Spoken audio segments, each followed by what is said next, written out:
Hello and welcome to the British Chamber of Commerce Singapore's podcast channel. We're thrilled to present in-depth discussions on business, global affairs and news across Singapore, ASEAN and the United Kingdom. Thank you for your continued support and we hope you enjoy this episode.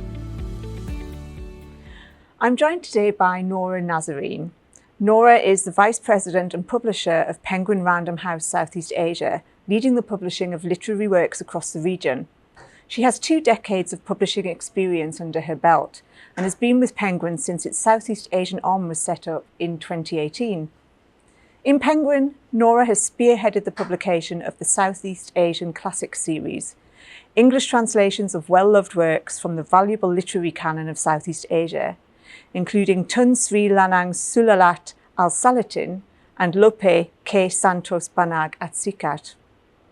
Under her stewardship, works from prolific authors such as Claire Betita de Guzman, Felix Cheong and Saras Manikam have reached large audiences across the world. Nora devotes her time in Penguin to discovering diverse, new and established voices from Southeast Asia across fiction and non-fiction for adults and children, and giving them a platform to inform, entertain and inspire readers worldwide. Welcome, Nora.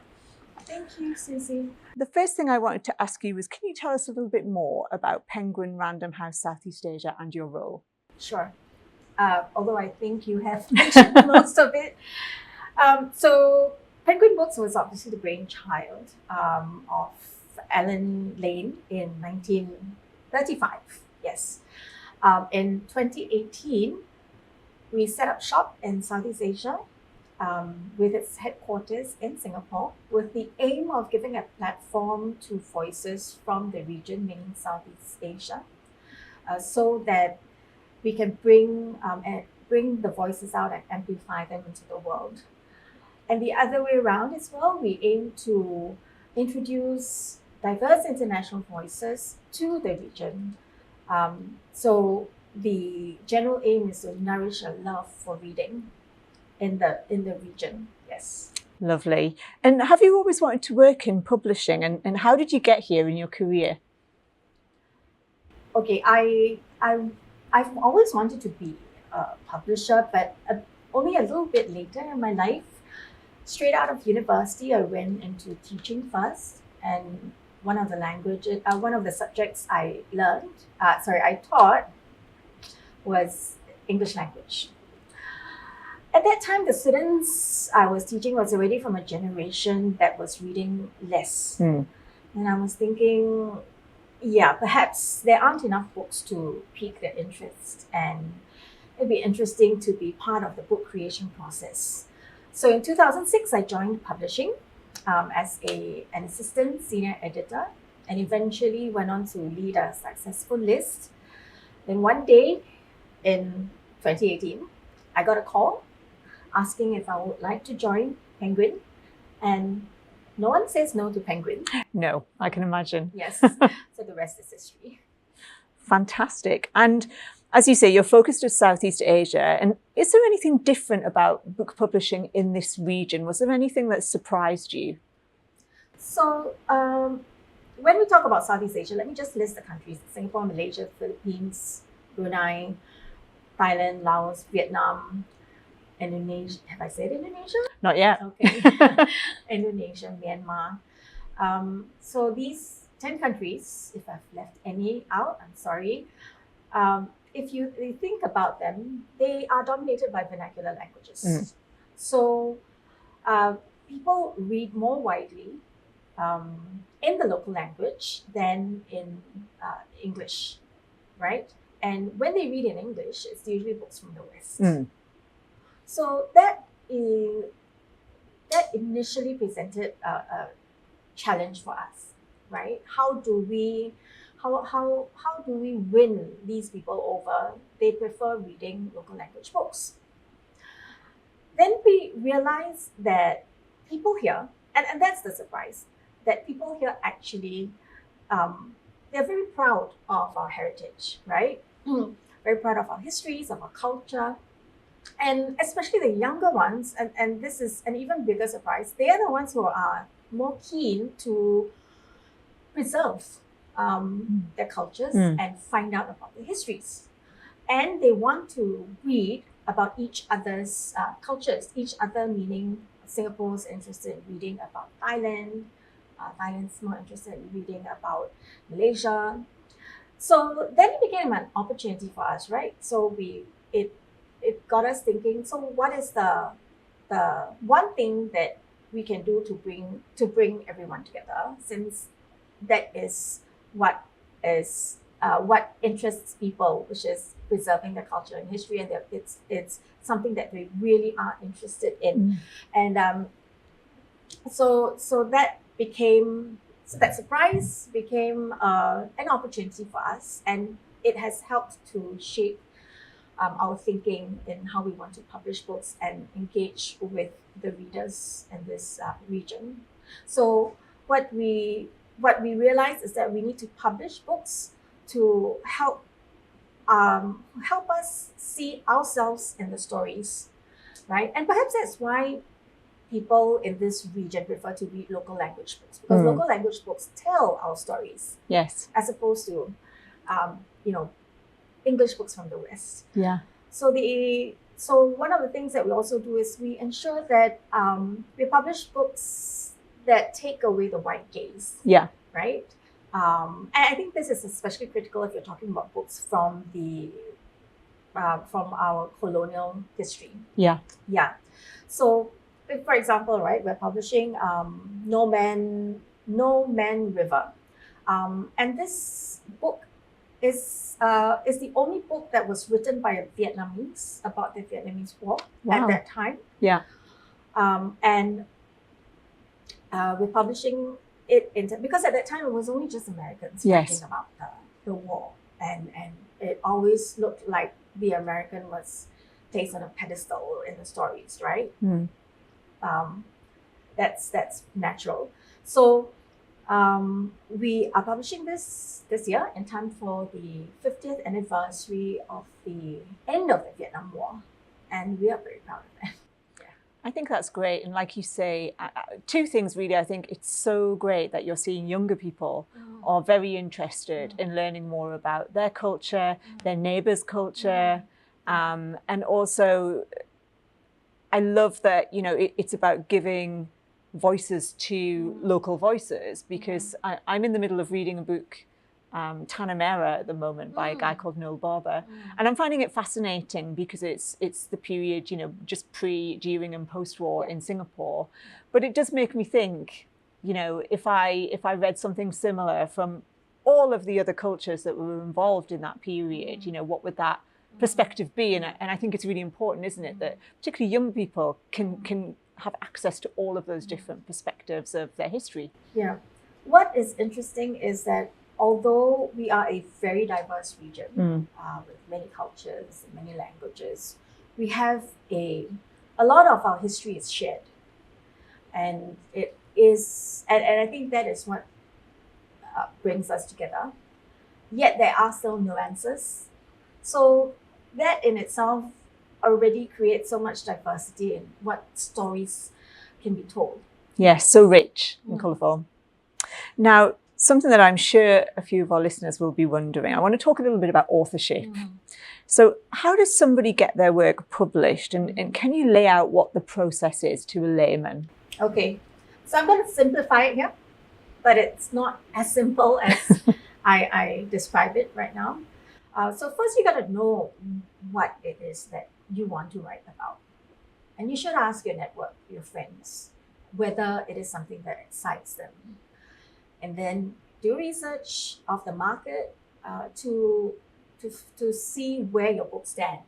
And if it stands out even, then you write a proposal where you outline the book story or the concept.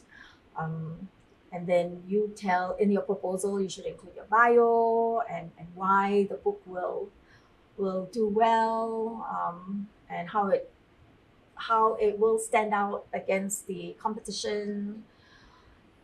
And then you look for a publisher to write to.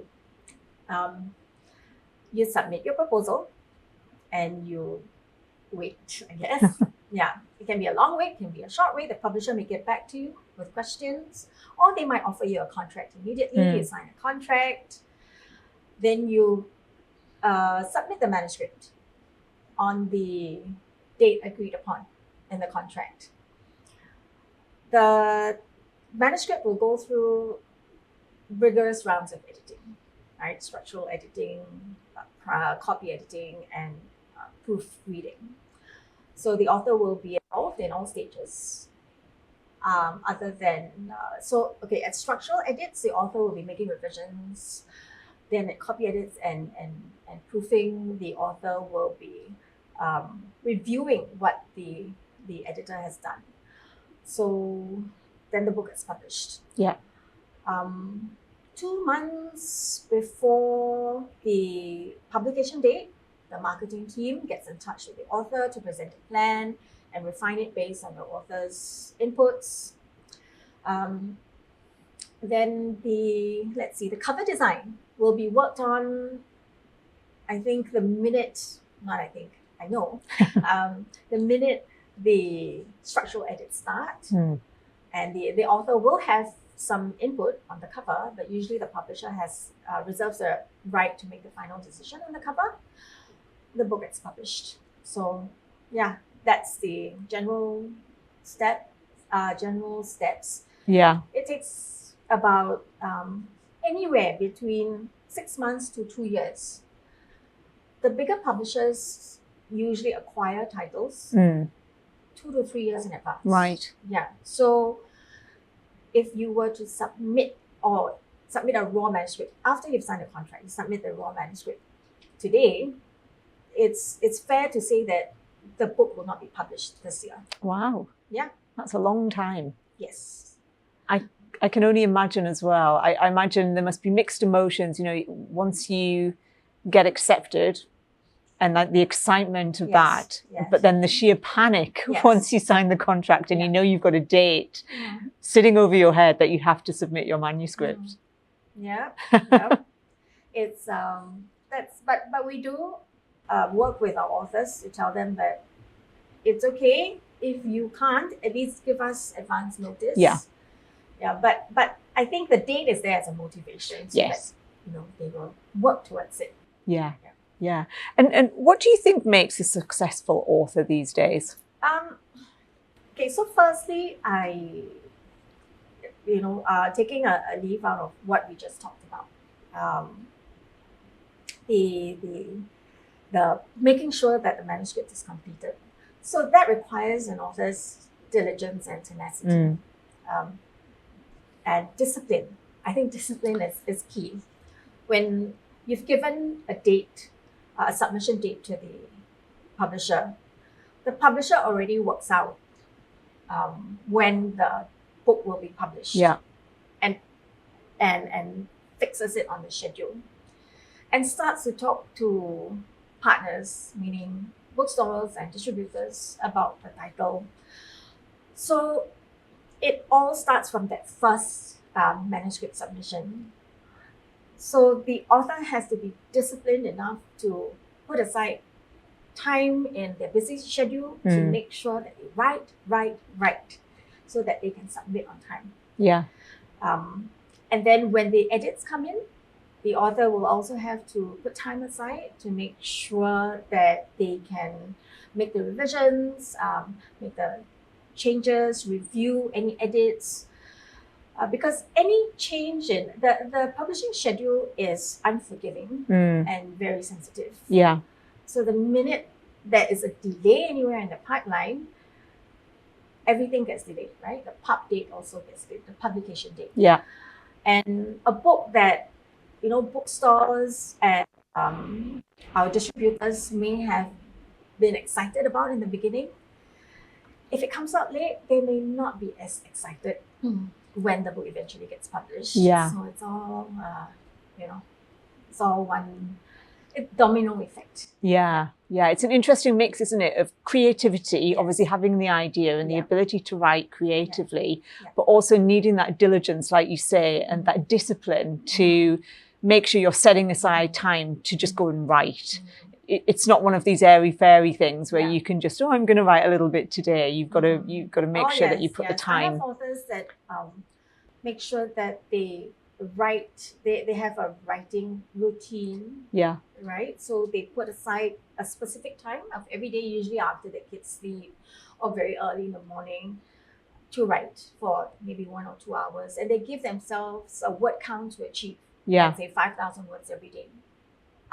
They don't care what they write, whether it's quality or not, but they will just write that 5,000 words.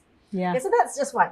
The next thing is humility and open-mindedness, I feel. Because when you once the editor starts working on your manuscript, the editor, especially at structural edits, they will, I wouldn't say tear your manuscript apart. They will dissect it. They will look at it very closely. And many parts of your hard work may be removed. They may ask you to remove them or change them.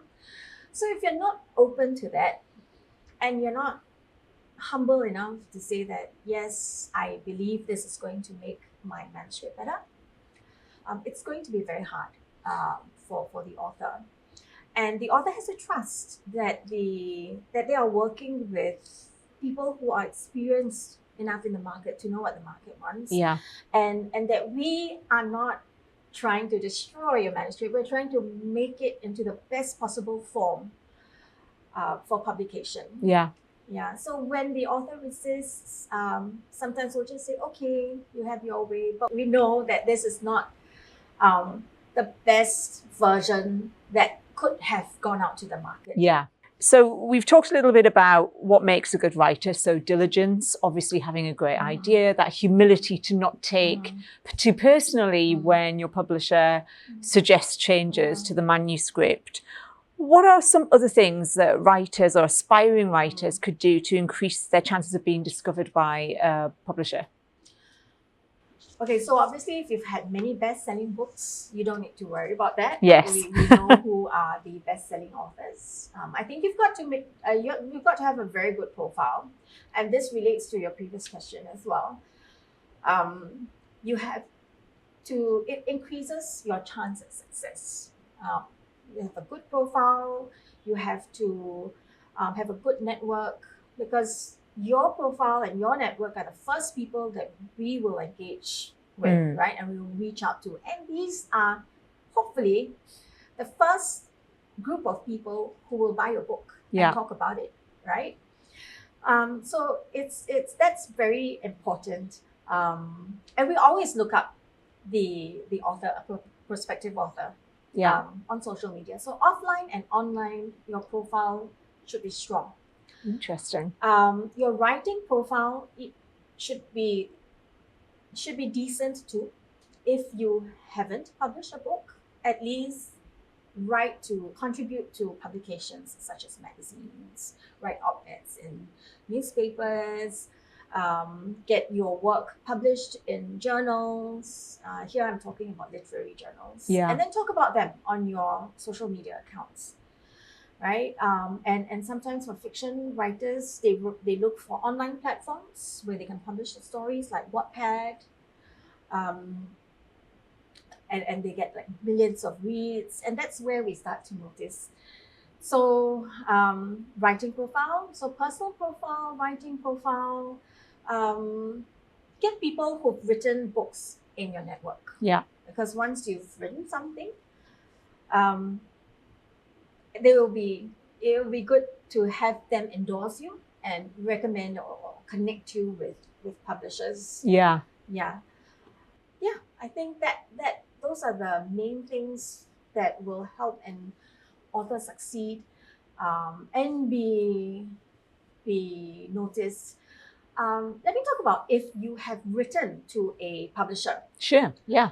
And we've got our slush pile consists of thousands and thousands of submissions. I can imagine. Yes. So one way you can stand out is firstly to ensure that your submission meets all the requirements that the publisher has outlined on the submissions page. They usually have a submissions page on our website. So if they're asking for your date of birth, please indicate your date of birth. We usually don't. Things like that. Yeah. So if they ask for sample chapters, provide sample chapters. So when we ask for sample chapters, it's usually like 3 sample chapters. So please submit that. Make your proposal strong, impactful. Say how it can be commercially viable, because publishers are still a business. Of course, at the end of the day. And make sure your proposal is about something you know, right? So a carpenter shouldn't be talking about cooking gourmet food, right? And if you are and be sensible about what you're proposing. Lately, we've received many memoir proposals, right? You can imagine, to us, unless you are an Obama, Yes. it is hard to sell a memoir. Yes, right? Because it's very precious to the person writing it. Yes. But outside of that, Correct. it's pretty meaningless to anyone Correct. else. Yeah. So you have to make sure that people really want to read your story. Is your story something people want to read? Do people really want to find out about your life?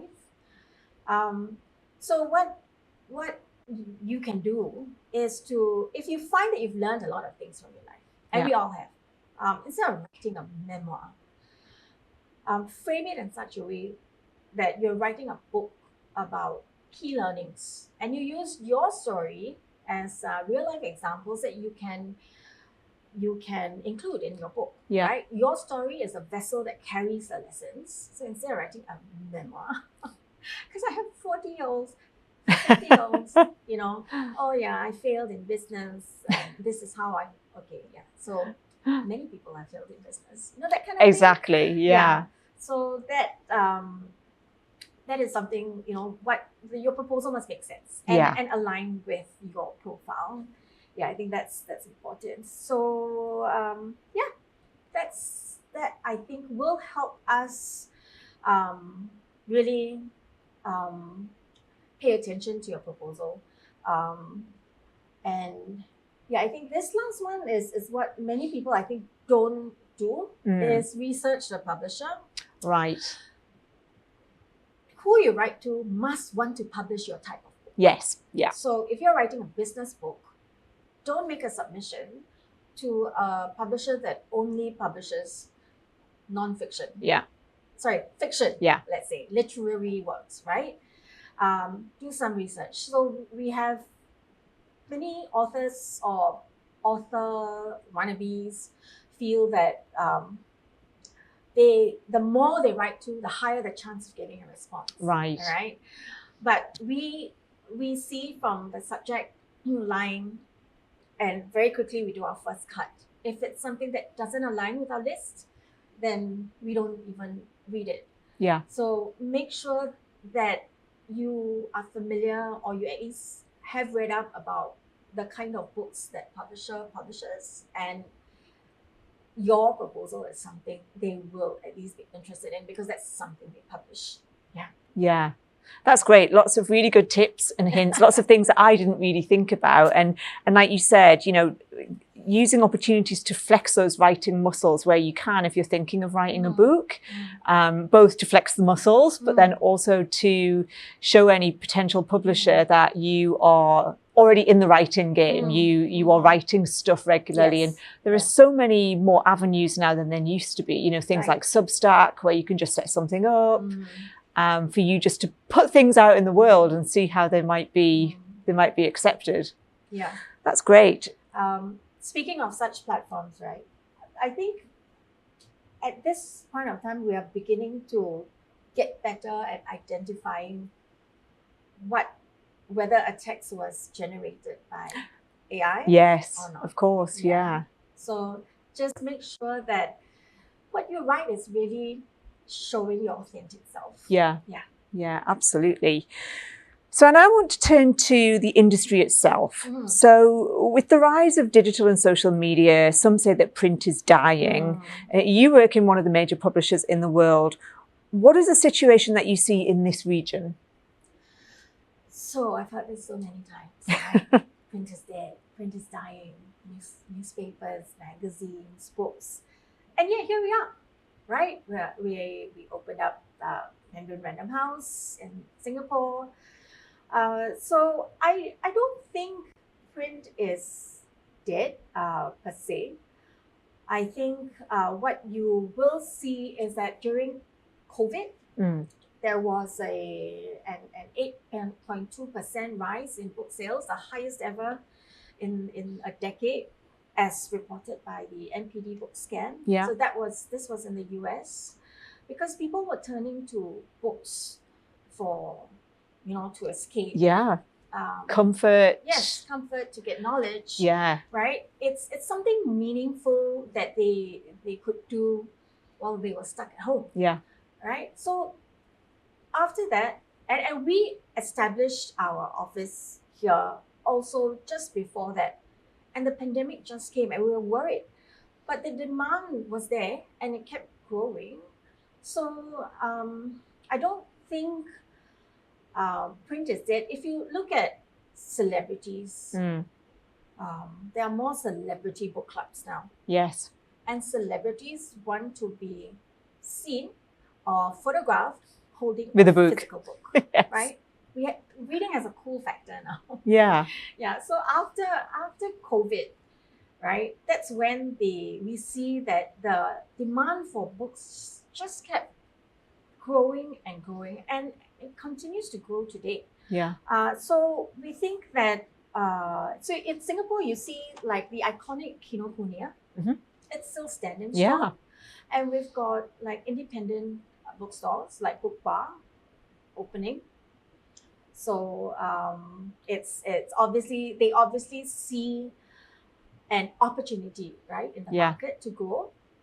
And then you have the Singapore Writers Festival, Yes. which last year was in its 27th edition. Yeah. Had close to 500 speakers. And I don't think the Writers Festival is going to stop anytime soon. Yeah. So while print is something critical for us, Penguin Random House at least sees that it is not about the death of one format. We want to make sure that all formats coexist. So we have a big repository, I would say, or big list of ebooks, right? As well as a huge library of audiobooks, because we have to keep up with how people consume. Of course, yeah. Right, books nowadays.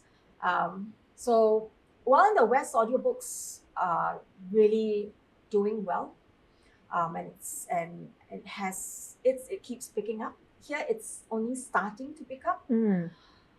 But my point is that essentially it's about the love for reading, right? Yes. And making sure that there are formats available. But we do see that people do keep going back to print because of the feeling of turning a page, the smell, yes, the experience. It's different. It is. I love to have, I have physical books and I have a Kindle, but I love the feel of physical books. And I get so happy if I'm on the MRT and I see someone reading a book. Yes. It's so lovely to see. And I think you're right. It's more about making sure that you have the platforms that people are consuming books on, because the love of stories and storytelling and, getting more knowledge on something is sort of universal and is never really going to go away. But that access to different types of platforms on how you actually then consume a book is really important. And I guess that sort of brings me on to my next observation, which is around a potential decline in reading. So a 2024 study by the UK's National Literacy Trust showed that just 35% of 8 to 18-year-olds enjoyed reading in their spare time, and only 20% enjoy reading daily. And a decline in reading has also been cited as one of the reasons why Singapore's ability to read in English has recently dipped below the OECD average. Why do you think that's happening? So in this region, I think let's talk about in general, right? Because the rise of internet and social media, Yes. our attention is now wired to short form content that is accessible everywhere, right? And it's all short form content. Our attention span now, I think, has gone down to an average of 8.25 seconds. So who reads a book in 8.25 seconds? Exactly, yes. You can't expect anyone to have the patience and the focus with that kind of attention span. So for school-going children, I think in this region, and especially in Singapore, the demands of the curriculum are increasing. Yes. So kids are overworked and underslept. So reading becomes a luxury, and usually, luxury comes last. They are focused on only standardized testing and in sports, and that's when they lose that. I was always told to read every day, and I did. Yeah. But there is no more emphasis for that, and there is no time for that. There is really no time. And when children grow up, then they start working on career advancement. There's really little time for them to spend on their family. Just carrying out hobbies with the family, right? It's always trying to get a better future, trying to achieve something more. What's the next step? What's the next step? Yeah. And that leads to them not having enough time to read with their children. And reading with children, parents reading with children is actually a critical way to foster the love for reading. So you see, it's a vicious cycle, right? So it's not something that an individual or an organization can do something about. I think we're not emphasizing enough the importance of reading, and it's not about the habit; it's about the transformative, how reading can transform one person. Oh yeah. Yeah, it's about making reading as important as, let's say, sports or even academic. Yeah. Right? Because there is not enough insights, I feel, out there to show that linking that reading is very much linked to critical thinking, creative thinking, and communication. Yeah. So, and those things are not tested, right? And yet exactly. They are so important. Yeah, in school, in the workplace, and even in our daily lives. Yeah. So as long as reading does not become a valued hobby, things will not change, I feel. But there's hope, because people have varied interests, and what we do is we just want to make sure that someone just picks up a book. So what we firmly believe in is that there is a book for everyone, but there is no one book for everyone. Yeah. Yeah. So we make sure we find out, right, what people like to read about, what piques their interest, and we publish books about those. And we just need we just need someone to pick up a book and feel something. And once a reader feels something, then they will start to rediscover the joy of reading. Yeah. So it's one book at a time. And we're very patient with that. That's what we're trying to do. That's great. And I love that you use the word joy, because I think that's what you ultimately get from picking up a book, is the sheer joy of losing yourself in a story or, a factual business book or whatever it might be, to make you think, like you say, skills like critical thinking, skills like emotional intelligence. Reading helps you develop those skills, because it gives you a gateway into another world, another way of thinking, someone else's point of view. So important. And I love what you're doing Penguin Random House to do. I love that idea of let's see what people are interested in, what they might enjoy, and let's make sure we're publishing books like that. So, like you say, if they even just pick up one book and have a great experience, they're much more likely to pick up another book and maybe expand their areas of interest as they go along. Yeah, yeah. Lovely. So, and now I want to talk about fandoms and communities. So, you know, in recent years, certain types, genres of books, so I'm thinking things like romantasy is huge now in terms of fandom, things like the Harry Potter books. And I think one of the things that book publishers are really great at is engaging their communities and fandoms. So what are some of the ways that Penguin Random House are using to engage their communities and fans? And what are some of the insights that you can share that maybe other types of businesses who are not in publishing may benefit from? So, as at Penguin Random House, we don't see ourselves just as publishers. We see ourselves as matchmakers, Nice. right? Matching stories with readers, right? So we are more interested in lasting connections with our audience, and making sure that these are genuine, authentic connections. And social media has made that, I think, more dynamic than ever. So one of the things that we do is we tailor our approach to the diverse and rich cultures of Southeast Asia. So we create campaigns around things that are close to our hearts, like festivals, Chinese New Year, Ghost Festival.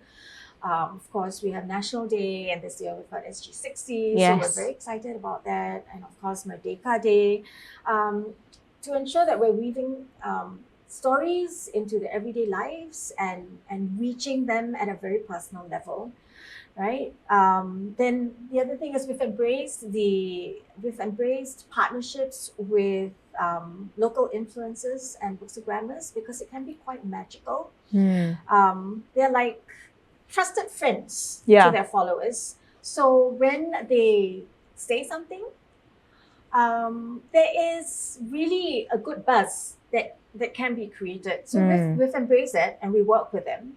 So we work with influencers in Philippines and Malaysia who champion local stories and niche genres. They're not just promoting books. I feel that they're championing stories that matter to their communities. And their followers can see that. Then we have Penguin Pals. So Penguin Pals is our growing family of dedicated book lovers. So whether it's through our Instagram broadcast channel, the Penguin SEA Book Club, or the Penguin Lit Mail newsletter, it is a way, it's like a backstage VIP pass to get readers to join the Penguin world. So they get sneak peeks, they get introduced to new releases before everyone else. They get special content, behind the scenes content. So when you do that, the readers feel valued, like they are part of something much bigger, right? And the response has been incredible.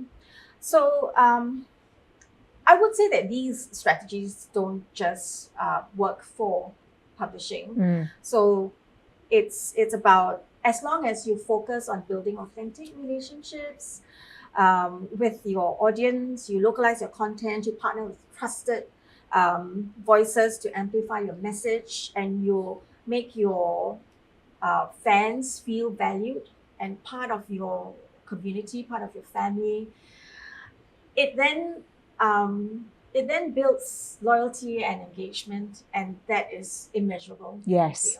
And I can imagine also gives you great insight into what are people enjoying, what are they looking for, which then obviously informs when you're looking at a future manuscript, sort of what is going to work, what's not going to work. Brilliant. So if people are interested in joining some of those community programs that you have, like the book club, where do they go? Do they just go to the website and they can sign up from there? Yeah, so the information is all on the website, penguin.sg, or you can go to our Instagram, Penguin Books SEA. I do sound like a commercial. or our Facebook page, which is also Penguin Books SEA. Yeah, and the information is all there. So just look for Penguin Pals. Yeah, Great. So there are different ways where you can join this Penguin Pals. Yeah. Perfect. I'm signing up to the book club. I'm looking for a new book club. So I'm going to sign up to that. There are many book clubs now here. There are Yeah. lots and lots. Which also shows that print is not dying. Exactly. A growing enthusiasm. I agree. So I have a final personal question for you. If there was only one book that you could read again, which book would it be and why? Jane Eyre. Ah. Yes, by Charlotte Bronte. So there are rich themes of growth, independence, and love. Right?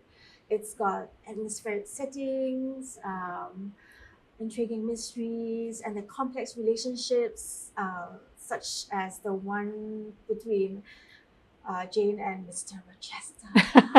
Yes.